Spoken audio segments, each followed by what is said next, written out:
Guys, 157.8 miles today has brought us to this place right here, Bond Falls State Park in the Upper Peninsula of Michigan.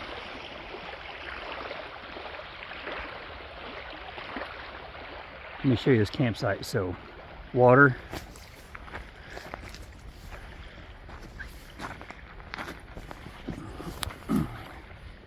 campsite, and there's nobody else back here. There's only two sites, this one and this one, of another one over here to the left, just right around the corner there. And yeah, this is where we're camping tonight. Blown away, speechless, don't have words. Just blessed to be, and I just thank the Lord so much. I mean, wow. So I got to make this quick. I don't know what, didn't check the memory, see what I've got, but can't be much at this point because I'm not getting, once again, I'm not getting stuff loaded. So as I said, UP of Michigan. It's, I think it was, I just checked the timestamp on the picture I took. It said 2:41. I'm going to say it was 1:41. We probably lost another hour because I really don't think it was that late. So I bet you I'm back in, what is it, Eastern Standard Time back home, I would imagine. So I probably lost the hour when I crossed into Michigan. Spent a while at the McDonald's there, ate some food, charged, all that good stuff. And then earlier today, along that lines, you know, I got up there in northern Wisconsin. We got up and got on the road, probably about 8:40, and went through some towns, went through Red Cliff, Bayfield, stopped in Bayfield, bought a sticker for Zeke, and it was a real, I'd say a hoity-toity touristy town, but it was a pretty town, you know, just some beautiful homes, and downtown was nice and everything, and there were a number of people there. So we rolled on through there, from there, and then we, next stop was Washburn. Stopped at a gas station there in well, actually, I did stop at the gas station, but then we rolled on down to the an overlooking the harbor, and I sat there on a bench and ate my breakfast, and then went back up to the gas station and got a cup of coffee and got everything plugged in and all that stuff. Talked to a childhood friend of mine, Billy Augustine. He's another one that I have known all my life. They were just close friends of the family, and I just, like I said, I've known him all my life, and just really care for him and his family. His younger brother Joseph, actually, Joe, was one of the groomsmen in my wedding.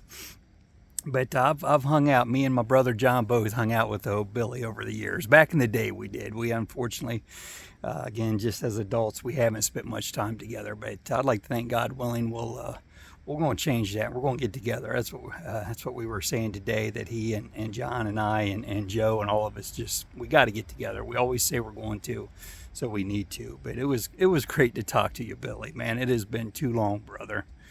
God bless you, man, and I'm just so thankful. I'm just so thankful you're doing well, man. I really am. And then there at the gas station, I met a neat guy named Jim. I'd say Jim's a local, and he'd even said if I was in the area and needed a place to camp or something, that, you know, he's got some property, something to that effect, which was really kind of you, Jim, and just good to meet you there, man.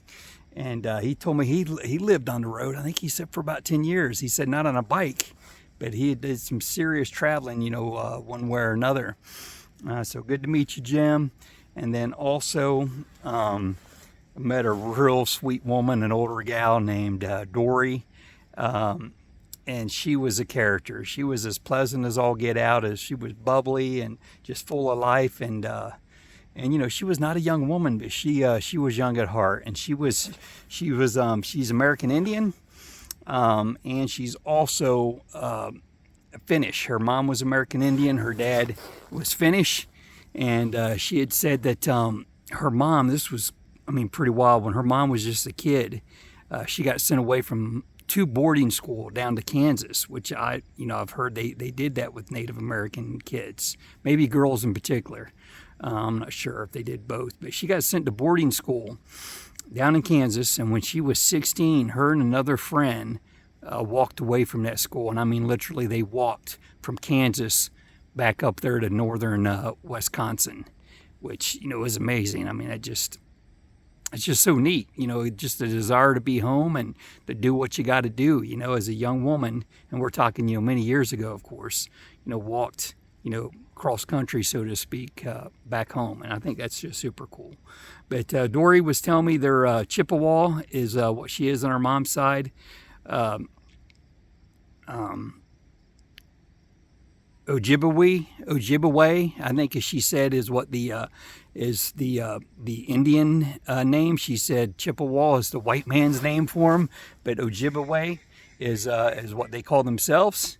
And she also told me a parting instead. She said we don't have a word for goodbye, and I'm afraid I don't think I've still got it memorized.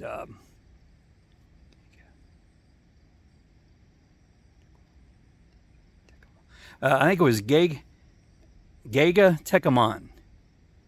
Gega Tekamon, I think is what it was though, and that's their and that's until we meet again. And that's, I mean, that is amazing. So that's what we told each other there when we parted. But neat gal, man. She lives on like 120 acres by herself. Says she's not afraid of the animals. She's like, she said she tells her friends or something, she's afraid of the two-legged ones is what she said. And I said, yeah, I mean, you know, unfortunately there's a lot of knuckleheads out there. So that, let's see.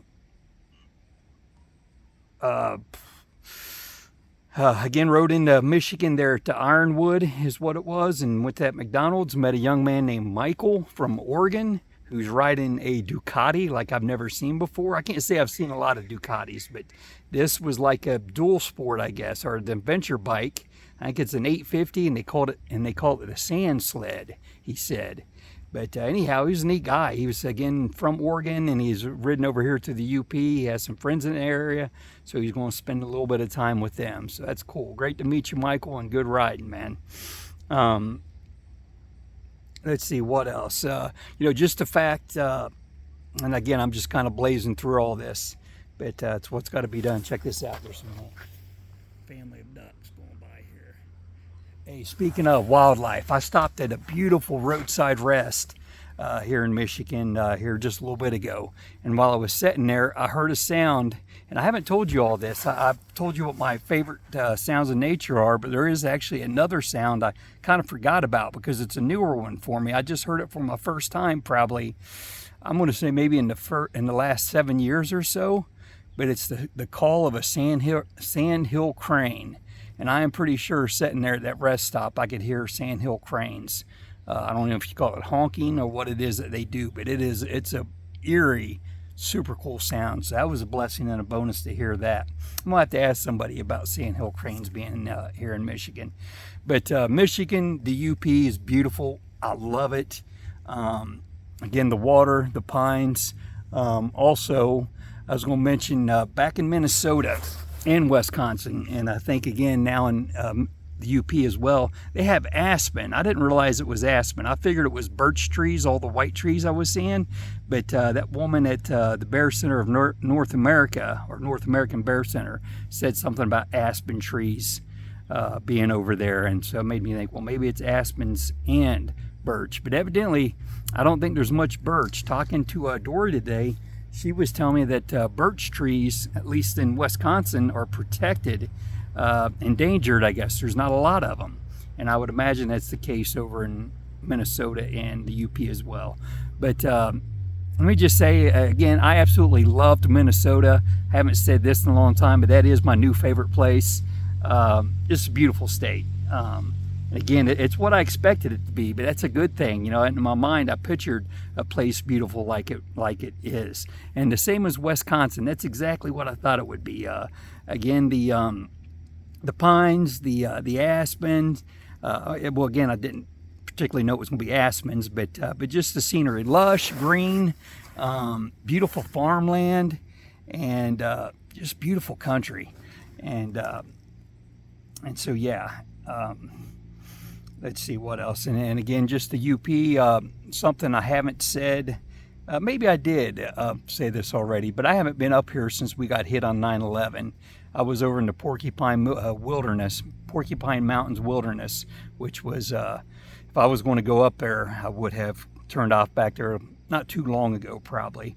But that's so that would be northwest of here. But I'm not going to go up there again. There's really no need to. But that is where I was when we got hit on 9/11, and I just power drove home from there. I mean, I could not get home soon enough, and it was, you know, surreal, as they say. I think it's the first time I ever heard that word in my life. Surreal was after that, during that.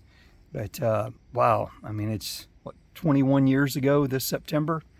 Actually, it's my mom's birthday, September 11th. But yeah, it's bizarre. I've always wanted to come back to the UP again because I did really enjoy it, and it's just such a blessing to be here again. And after all these years, you know, it's about time I made it here again, and I'm just so thankful to be here. Route 2. Let's see. Route 2 coming over here today was on Route 2, and then I think it was in Wakefield, branched off onto 28. So I think that is the last time I'll be on Route 2. And again, I've been on and off it for, you know, a long time, but I am officially off of it, I would say. Like I said, we're on off of Route 28 and heading over towards Marquette. And did I mention the towns this morning? I said, yeah, I did. I said Redfield, or Red Cliff, Bayfield, and then Washburn. And then also the town that I think I stopped in last night and got my trout, or I'm sorry, my salmon, my salmon candy. Looked at the picture to see exactly what it was. Yeah, it's salmon candy, and it's like candy. It was delightful. But that was Cornucopia, I believe, and that was a neat little town. And a couple of those little towns I came through going up there last night, you know, were neat.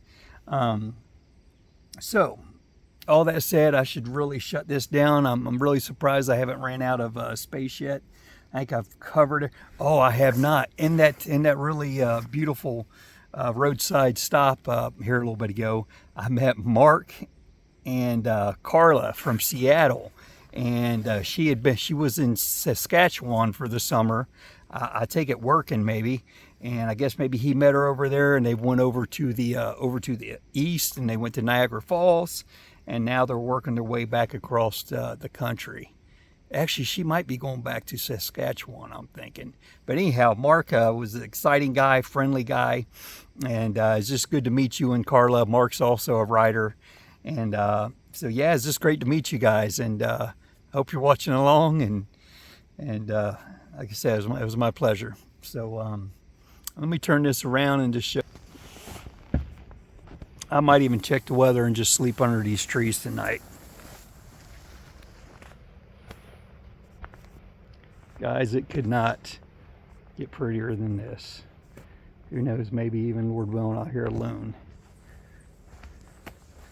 Look at that big old piece of wood out here.